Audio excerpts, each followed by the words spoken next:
as a law student should be your academics.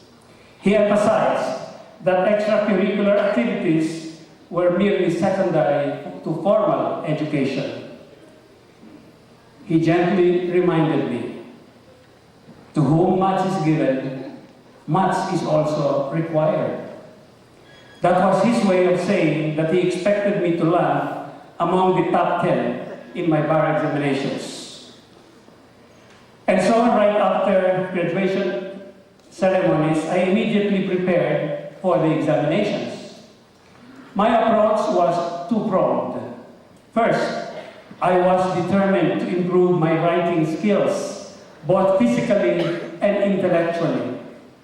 I bought multi-lined grade 1 pad paper to relearn how to write legibly.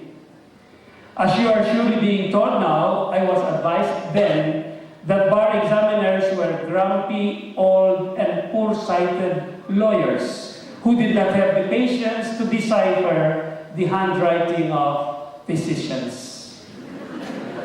I also assumed that the bar examiners were used to reading grammatically correct, neatly prepared briefs and pleadings. Thus, I reviewed basic English with my English 1 professor, laying emphasis on how to write clearly, correctly, completely, and concisely. Second, I studied intently. I strictly observed a rigid schedule of 6 hours of sleep and 20 hours of review. That's wrong addition, isn't it? That's all right. Lawyers are not known for mathematics. With awe and reverence, I listened to the bar reviewers. In all my readings, I took nothing for granted. At times, discouragements would follow, a realization of how much I did not know. When discussing cases and problems with my fellow reviewees, it became fascinating, however, to discover that my mind could recall what I thought I could not. Indeed, my memory could be depended on. I assure you that if you feed your minds with data attentively enough, you would recall the specific information when the need arises. The last few weeks of my review were marked by increasing anxiety.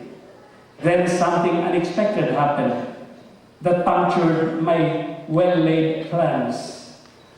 I had severe flu and gastroenteritis and had to be confined in the hospital during the first week of the bar examinations.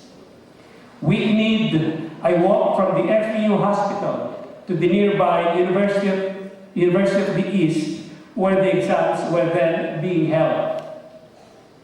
Because of my illness in the first week of the bar examination, I thought I had fared badly in civil law and land registration, which were then the initial tests. Disheartened and discouraged, I thought of discontinuing with the examinations. But Dean Salonga was adamant and emphatic in advising me to continue. So, I persevered and prayed hard.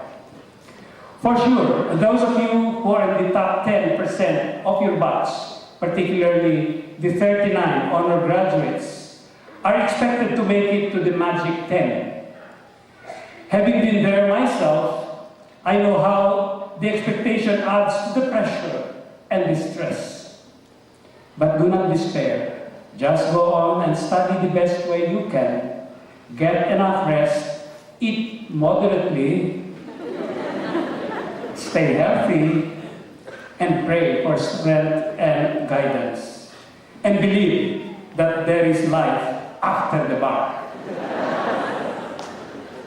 While I myself think that the bar examinations are not the absolute measure of a good lawyer, still, topping the bar has its advantages. I know that bar placers carry the distinction all their lives. And throughout their career, as they usually become great lawyers, jurists, legislators, executive officials, or successful practitioners and business persons.